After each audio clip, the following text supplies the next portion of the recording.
छत्तीसगढ़ को बर्बाद कर दिया है। आप देखेंगे कि बिजली बिल जो हमारी सरकार में 400 यूनिट तक बिजली बिल आधा माफ था। किसी घर में 1000 बिजली बिल आया, 500 रुपए माफ, 500 रुपए जमा कर दो। किसी घर में 2000 बिजली बिल आया, 1000 रुपए माफ, 1000 रुपए आप जमा कर दो। अब इस सरकार ने बिजली बिल माफ योजना को खत्म कर दिया और 4 बार बिजली का रेट बढ़ाया। जहां हमारी सरकार में 500 बिजली का बिल आता था, इस सरकार में 1500 बिजली का बिल आ रहा है। जहां हमारी सरकार में 1000 रुपए बिजली बिल आता था, इस सरकार में 3000 रुपए बिजली बिल आ रहा है। जहां हमारी सरकार में 1500 बिजली बिल आता था, इस सरकार में 4000 रुपए बिजली बिल आ रहा है। क्योंकि ये सरकार के पास पैसा ही नहीं है। कभी तो बिजली का बिल बढ़ा के देख रहे, कभी तो जमीन का गाइडलाइन रेट बढ़ा के देख रहे, कभी तो व्यापारियों को दुकान में छापा मार कर देख रहे। सरकार को समझ में नहीं आ रहा है कि सरकार कैसा चलाना है। ये सिर्फ इसलिए ये छत्तीसगढ़ अंदर नगरी चौपट राजा का सरकार है। आदरणीय साथियों, इसलिए मैं कह रहा हूं, माता बहनों को जागरूक होना पड़ेगा। गांव गांव में हमको बताना पड़ेगा, समझाना पड़ेगा। महतारी बंधन के नाम से 1000 रुपए ले लो और बिजली बिल के नाम से 3000 रुपए हमको वापस दे दो।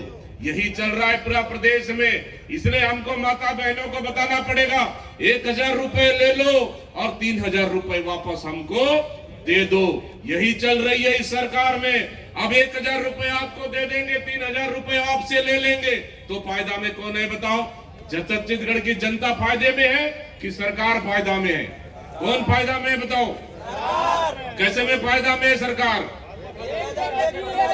1000 रुपए देके 3000 रुपए वापस ले रहे हैं, तो सरकार फायदे में है। इसलिए आदरणीय माता बहनों, बिजली बिल के नाम से छत्तीसगढ़ की जनता को लूटने का काम कर रही है।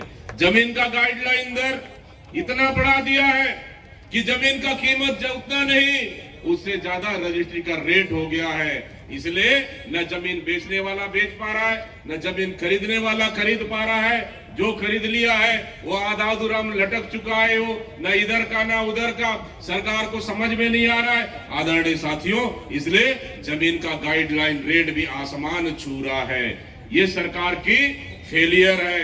और शक्कर खानकाना का भुगतान हर साल मैं देखता हूं, कभी तो जिला अध्यक्ष, कभी तो आनंद, कभी तो तुकाराम चंद्रवंशी, कभी तो हमारा रवि चंद्रवंशी, सब लोग जाके साल में 365 दिन में कम से कम 150 दिन तो वही उसी के सामने बैठे रहते हैं धरना प्रदर्शन में। क्यों? क्योंकि सरकार के पास गन्ना फैक्ट्री में काम करने वाले किसानों को भी पैसा देने के लिए नहीं है, उनको मानदेय देने के लिए नहीं है। इसलिए सरकार छटनी कर रही है लगातार। 5 महीना तक तुकाराम चंद्रवंशी जी बोल रहे 5 महीना तक वहां कर्मचारियों को तनख्वाह तक नहीं मिला है। मतलब आप सोच लीजिए इस सरकार क्या हालत कर रही है पूरे प्रदेश को। आदरणीय साथियों, माता बहनों, स्वास्थ्य विभाग का हाल आपको पता है कि पूरे प्रदेश में नकली गोली, नकली दवाई, नकली सिरप, अब नकली इंजेक्शन भी अब तो शुरू हो गया है। और तो और अब स्वास्थ्य, उधर आ रहा हूं, नकली शराब भी में, और नकली गोली, नकली दवाई, नकली आपका सिरप, इसका खेल पूरा प्रदेश में चल रहा है। स्वास्थ्य विभाग पूरी तरह से बर्बाद कर दिया इस सरकार ने। अब तो जो आयुष्मान कार्ड के तहत जो सरकार निजी अस्पतालों का पैसा देती है, ताकि गांव का गरीब व्यक्ति, एक मजदूर हो, ग्रामीण हो, कोई गरीब व्यक्ति हो, इलाज अगर कराना हो, किसी सरकारी अस्पताल करा ले या निजी अस्पताल करा ले, उसको 1 रुपए नहीं लगता था। लेकिन ये सरकार के पास निजी अस्पतालों को पैसा देने के लिए नहीं है। और आज गांव का मजदूर, ग्रामीण, कोई बीमार व्यक्ति आज निजी अस्पतालों में जाएगा, आज उसको खेत बेचना पड़ेगा, उसको घर बेचना पड़ेगा, सोना चांदी बेचना पड़ेगा। ये हालत हो गई है। सरकार के पास आपके इलाज के लिए पैसा नहीं है। और तो और अब तो गली गली शराब बिक रहा है। पहले हम लोगों को बदनाम किए, ये नकली शराब, ये नकली होलोग्राम, और आज मध्य प्रदेश से लेके पड़ोसी राज्य से शराब आ रही है। गली गली बिक रही है, नकली शराब बिक रहा है, नकली होलोग्राम वाली शराब बिक रहा है। अरे अब तो कांच का बाटल से नहीं, अब तो प्लास्टिक के बाटल से भी दारू बिकेगा। ये है इस सरकार, मतलब यहाँ के छत्तीसगढ़ के आम जनता की जान की कीमत नहीं है, यहाँ के लोगों की स्वास्थ्य की कीमत नहीं है। उनको सिर्फ दारू बेचना है और जनता की गाड़ी कमाई को लूटकर अपनी जेबें भरना है। ये सरकार की पहली प्राथमिकता है। आदरणीय साथियों, लाइन ऑर्डर की बात करें, कवर्धा सबसे बड़ा, सबसे शुरुआत लाइन ऑर्डर का खराब स्थिति आपके कवर्धा जिले में है। यही का गृह मंत्री, यही उप मुख्यमंत्री और यही महीने में कम से कम 5 बड़ी घटनाएं। कब तो किसी का मंदिर को तोड़ दे रहे, कहीं मूर्तियां तोड़ी जा रही है, कहीं तो हमारी बेटी बहन सुरक्षित नहीं है, रोज बस स्टैंड में चाकू चल रहा है। मतलब लगातार कवर्धा जिला जल रहा है, लेकिन यहाँ पर गृह मंत्री अपना कवर्धा जिले को नहीं संभाल सकते तो प्रदेश संभलेगा कैसा? इस सरकार से आप उम्मीद कर सकते हैं कि प्रदेश संभल सकता है। रायपुर में कमिश्नरी प्रणाली लागू किए, वो कमिश्नरी प्रणाली जो देश के अन्य राज्यों में लागू हुआ, सभी राज्यों में फेल हो गया और उसको छत्तीसगढ़ में लागू कर रहे।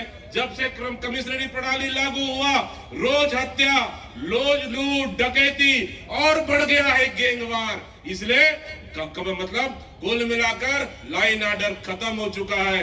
कौन बोल सकता है कि सरकार में इस 2 साल के अंदर कवर बलौदा बाजार में एसपी ऑफिस, कलेक्टर ऑफिस जला दिया जाता है? कौन भूल सकता है इस कवर्धा के लोहारीडीह में घरों को जला दिया जाता है? कौन भूल सकता है कि यहाँ पे जहाँ तमनार जैसे जगह में अब वहाँ के आदिवासी अपनी जल जंगल जमीन की रक्षा करने के लिए उनको लाठियां खानी पड़ रही है और वहाँ पे पुलिस प्रशासन दमन पूर्वक कार्रवाई कर रही है।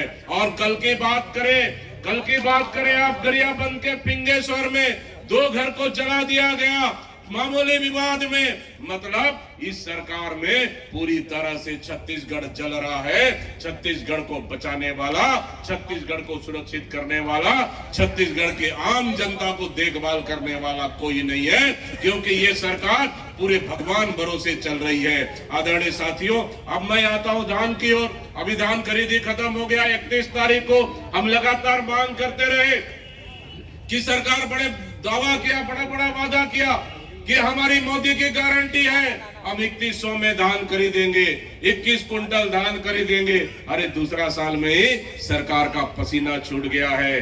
आपको पता है कि 15 नवंबर से धान खरीदी हुई, 31 जनवरी लास्ट था और इस समय किसानों के साथ शुरू से इस सरकार ने धोखा किया है। सबसे पहले यूरिया नहीं दिया, डीएपी नहीं दिया, उसके बाद धान कटाई का सीजन आया, धान कटाई के सीजन और धान बेचने का सीजन आया तो सबसे पहले रकबा काटने का काम किया। उसके बाद रकबा काट दिए, हर सोसाइटी में धान खरीदी का लिमिट तय किए। लिमिट तय करने के बाद और उसके बाद अब तो ऐसा सब, उसके बाद सरकार ने पंजीयन करने का प्रक्रिया जटिल कर दिया।